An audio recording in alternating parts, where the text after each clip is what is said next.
Viewers, இப்போ இன்றைக்கி நாங்கள் காலையில் கோயிலுக்கு போகிறோம். அதனால் கோயிலுக்கு போகிறதுக்கு முன்னாடி சாப்பாடு செய்து புளி சாதம் செய்து எடுத்துகிட்டு போகலான்னு பார்க்குறேன். புளி சாதம் கோயிலில் பிரசாதம் வைப்பாங்க பார்த்திங்களா, அந்த டேஸ்ட்டில் செய்யுது எப்படின்றத பார்ப்போம். முதல்ல நான் ஒயிட் ரைஸ் பண்ணிக்கிறேன். அதுக்கப்புறம் சுடு தண்ணியில் புளி ஊற போட்டுக்க போகிறேன். புளி ஊற போடுறதுக்கு சுடு தண்ணி வச்சுக்கலாம். புளி சுடு தண்ணியில் போதும் அந்த சூடானது. இதுக்கு ஒரு மசாலா தயார் பண்ணிக்கலாம். அப்போ தான் புளி சாதம் சூப்பராக இருக்கும். இப்போ இது கடாய் அடுப்பில் வச்சுக்கிறேன். இந்த மசாலா தயார் பண்ணும்போது அவ்வளோ டேஸ்ட்டாக இருக்கும். கடாயை கழுவிக்கிறேன். மசாலா தயார் பண்ணுவோம். இந்த சிம்மில் வச்சுக்கிறேன் கடாயி.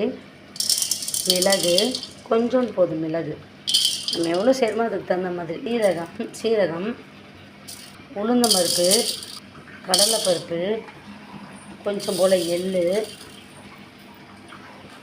4-5 வரமிளகா காரத்துக்கு ஏற்ப. இப்போ நல்லா ஃப்ரை பண்ணிக்கிடலாம். சிம்மில் வச்சே ஃப்ரை பண்ணலாம்.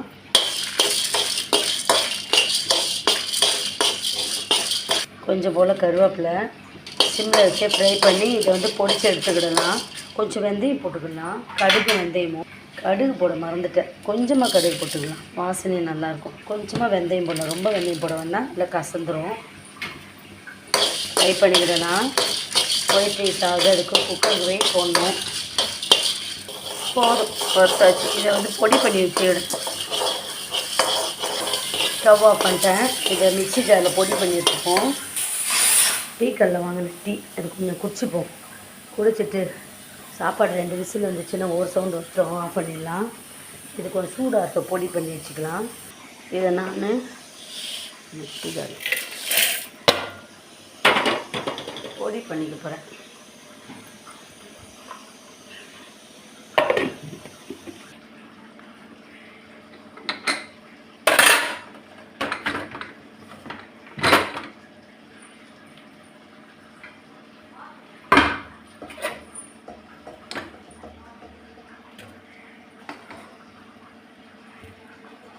எவ்வளோ சாப்பாடு தேவையோ அவ்வளோத்தையும் எடுத்துக்கலாம். நல்லா பொடி பண்ணி எடுத்துக்கிட்டேன். இப்போ இதில் கொஞ்சம் நல்லெண்ணெய் ஊற்றிக்கலாம் சூடு சாப்பாட்டில். அப்போ தான் சாதம் ஒட்டாமல் வரும். நல்லெண்ணெய் ஊற்றிக்கிறேன். ஊற்றி மிக்ஸ் பண்ணி விட்டுக்கிறேன். சாப்பாடு உதிரியாக இருக்கும். சூடு சாப்பாட்டிலே நல்லெண்ணெய் ஊற்றிக்கிடணும். அப்படியே கோயில் புளி சாதம் மாதிரியே இருக்கும். இப்போ நான் ஒரு கடாய் அடுப்பில் வைக்கிறேன்.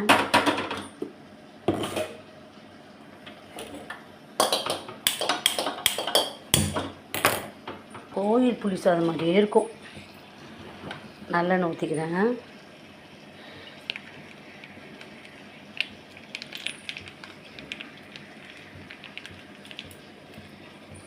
இதில் கடுகு, கடலைப்பருப்பு, உளுந்தம்பருப்பு, அடுத்தது வேர்க்கடலை,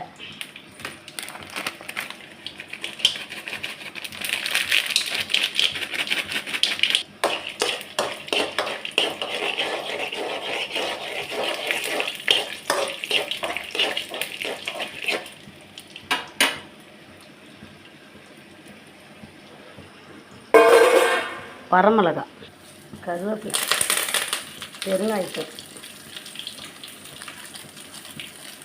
மஞ்சள் தூள், அரைச்சி வச்ச மசாலா,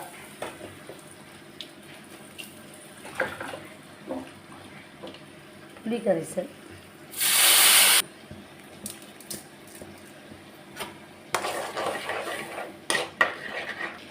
தனியாத்தூள் கொஞ்சம் போட்டுக்கலாம். வறுக்கும் போதே போட்டுக்கலாம்.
இந்த தூளை கொஞ்சம் போட்டுக்கிட்டு கிளறி விட்டுட்டு கோயில் மாடல் புளி சாதம் தயாராகிடுச்சு.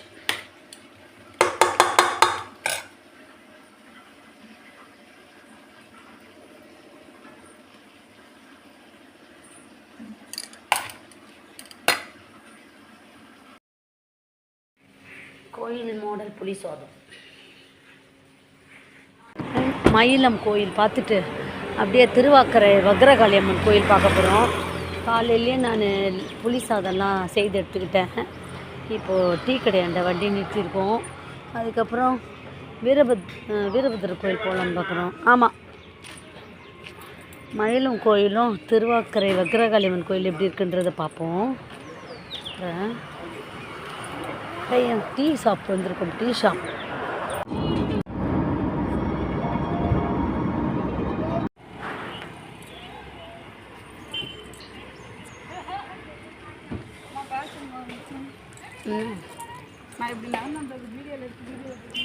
ஆமாம் அண்ணா.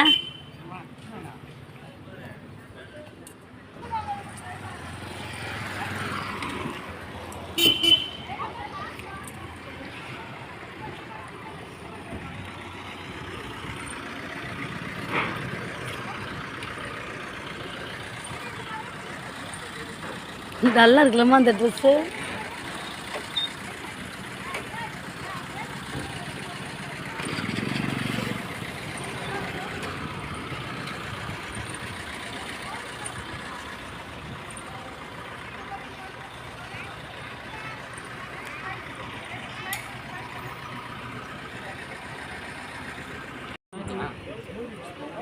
க்ரீன் போடணும்.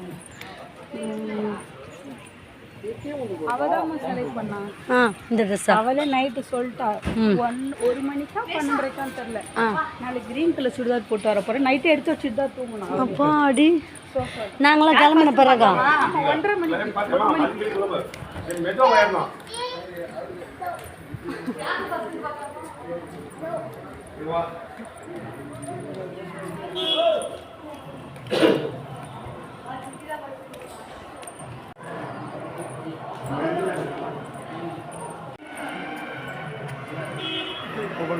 இல்லையா?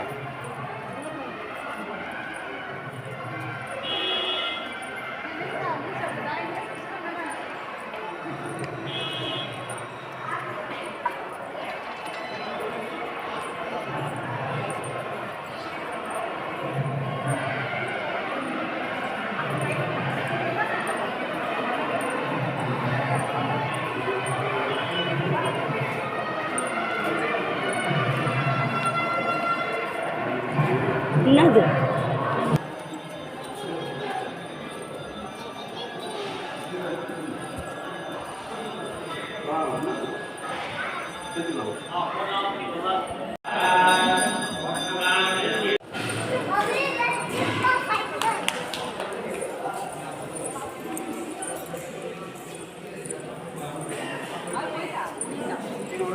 கோவில் வந்துட்டோம். நல்லா சாமி பார்த்தோம். சாமி பார்த்துட்டு இது வந்து வெளி சுற்று. இது வெளி சுற்று ரொம்ப காலியாக தான் இருக்குது கோவில். ரொம்ப கூட்டம் இல்லை, மீடியமாக மக்கள் வந்திருக்காங்க. முருகன் மயிலம் கோவில், மயிலம் முருகன் கோவில்.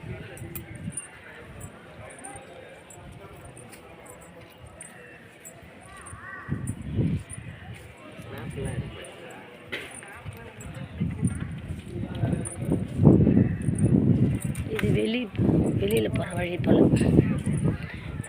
கூட்டம் விசேஷ நாளில் இவ்வளோ சுற்றணும் போல். இவ்வளோ இது பொது தரிசனம். மயிலம் முருகன் கோவில்.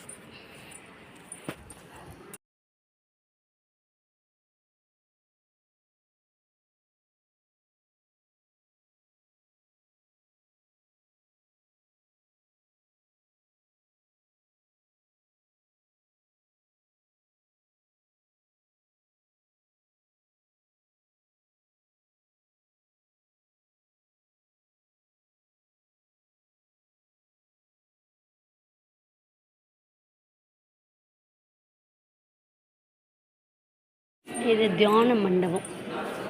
முருகன் கோயிலில், மயிலம் முருகன் கோயிலில் கொஞ்சம் பேர் தான் வந்திருக்காங்க. சாமிலாம் கும்பிட்டாச்சு. சஷ்டி படிக்கிற வரைக்கும் கொஞ்சம் வெயிட் பண்ணுறோம். அதுக்குள்ளே கோவிலை சுற்றி காட்டுறேன்.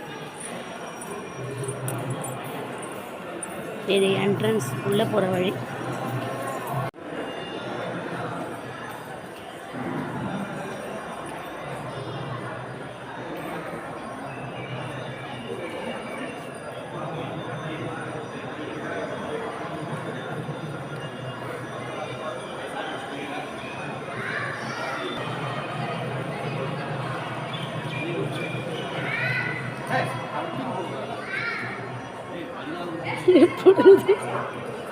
நேமா நேமா வராத.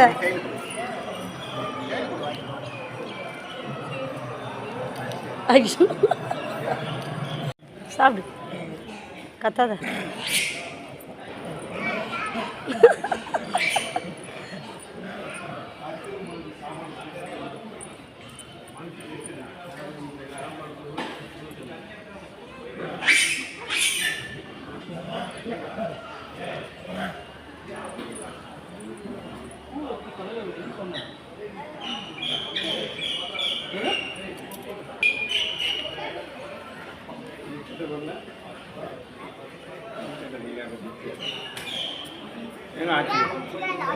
எங்கே ஒன்றும் தெரிலவா, இப்போ சாமி தான் தருவா. அது காலேஜ் வேலை பண்ணாங்க, நம்ம கீழே போனாங்க. காலேஜ் வேலை பண்ணுறாங்க. கடைக்கு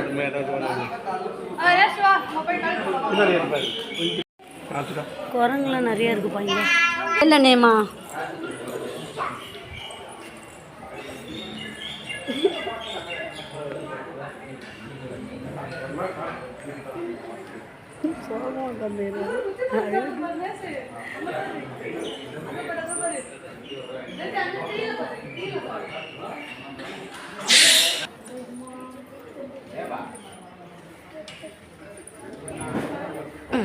இப்பதான் வருதுங்க. குட்டி மங்கி தெரியலையே. நீ அது மாதிரி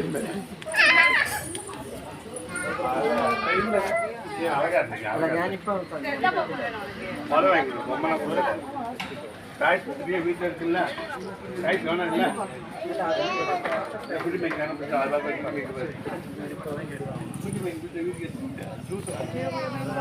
அம்மா எங்க மங்கி இவ்வளோ பெருசுங்க. எல்லாம் இப்போதாங்க வருதுங்களே மங்கிங்களா. குட்டி போட்டு போதா? இப்போதாங்க வராங்க எல்லாம் கோவிலுக்கு சாமி கும்பிட்டு.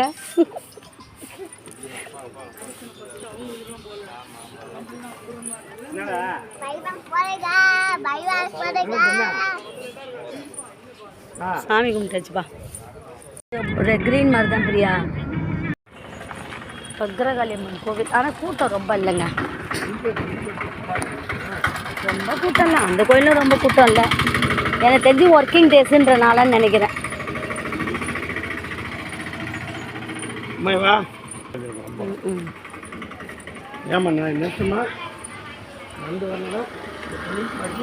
பத்ரகாளி அம்மன் கோயில் வந்துச்சு. என்ட்ரன்ஸ் பார்க்க போகிறோம்.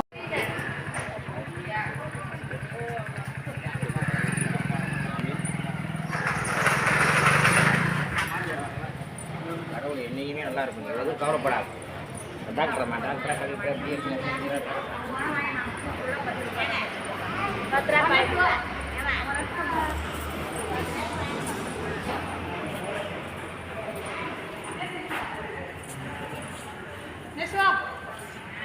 தூக்கணுமா?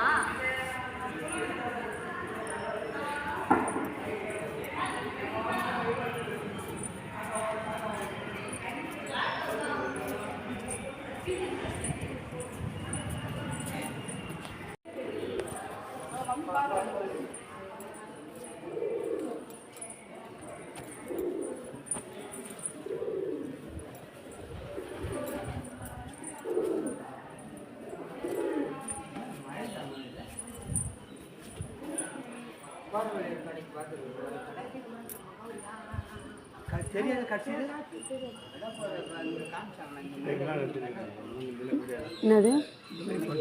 ஆமாம், அந்த கும்பாபிஷேகம் வச்சாங்களேங்க. இந்த அதெல்லாம் ஃபர்ஸ்ட்லேருந்தே இருக்குது. அந்த பச்சை பித்தளை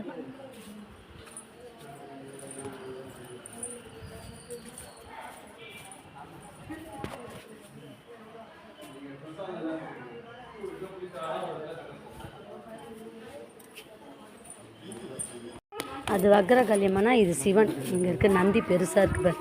சீ. நந்தி பெருசாக இருக்கு. 3 கோவில் இருக்குது இங்கேயே. வக்ரகாளியம்மன், சிவன், அப்புறம் என்னது பிரியாங்க? பெருமாள். இது வந்து சிவன். இங்கே லைனாக இருக்குது கோயில்.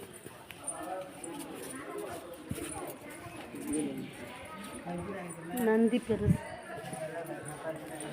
சிவன் கோயிலுக்கு போகிறதுக்கு முன்னாடி விநாயகர் இருக்குங்க.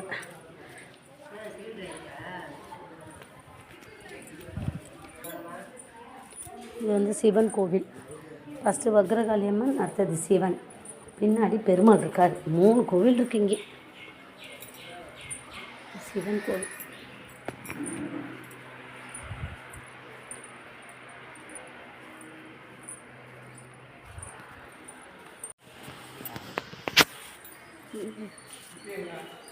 இது வந்து வெளி சுத்து.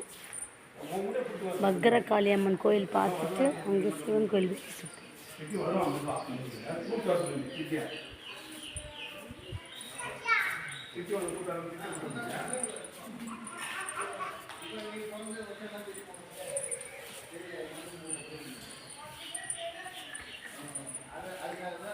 இங்கே வந்து நேராக பாரு,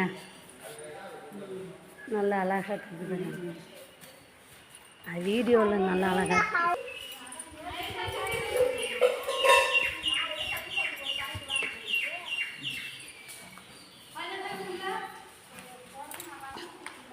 என் பொண்ணுக்கு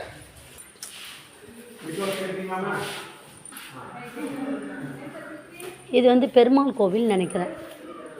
ஆமாம், சிவன் கோயிலுக்கு அப்படியே பின்னாடி வந்து பெருமாள் கோவில். இது வந்து பெருமாள்.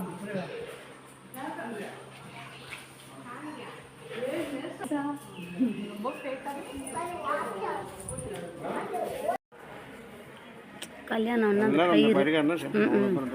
அது வந்து குழந்தை பிறகு. ஆமாம். எல்லாம் பரிகாரம் தான் இப்போ.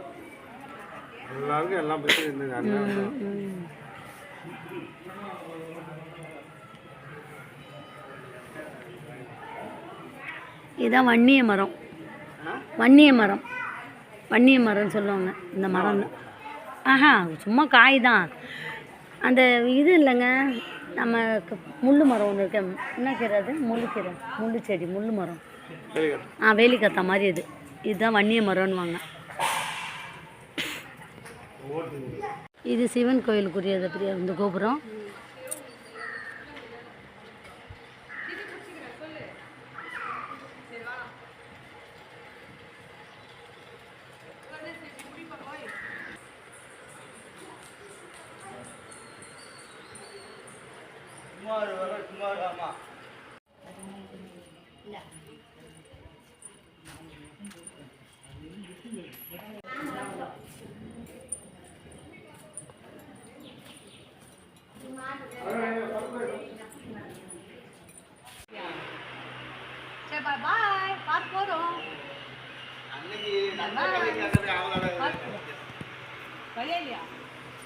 அன்னைக்கு நடந்த கதையை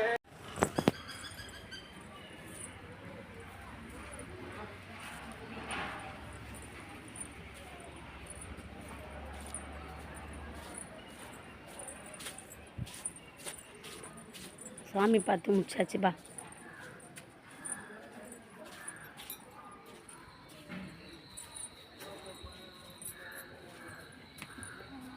வெளியே செல்லும் வழி. அழகாக இருக்கு கோவில். அப்போ எல்லா சாமியும் பார்த்தாச்சு. நல்லா தரிசனம் பண்ணிட்டோம்.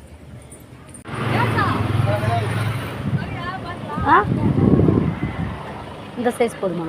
போகிறது அந்த சைஸ் அதை விட கொஞ்சம் சின்னது. எவ்வளோ இருக்குங்க? இந்த இது அது 2000 ரூபா. 2000 ரூபா. இது அப்படியே வைக்கணுமா? எதாவது பண்ணி வைப்பாங்க? இல்லை இந்த இதெல்லாம் பண்ணுவாங்க. பெரிய சைஸ் தான். பெரிய எதுவுமே கேட்டா இதோ இந்த மாடத்துக்குள்ளே வச்சிடலாம். மாடை எவ்வளோ? அது பிள்ளையார் வைக்கிறது. அது எவ்வளோ இல்லையா? அது 9000 ரூபா. இதே சைஸ் தான் பிள்ளையார். வேறு பெரிய பிள்ளையார் வேறு எதுவும் சேர்த்து உள்ள இன்னும் கொஞ்சம் பெருசு. அது பேசா ஆ ஒரு அடி வரும் இது எல்லாமே ஒரு அடி தான். இது ஒன்றே வேலை இருக்குது. ஒரு அடி எவ்வளோ?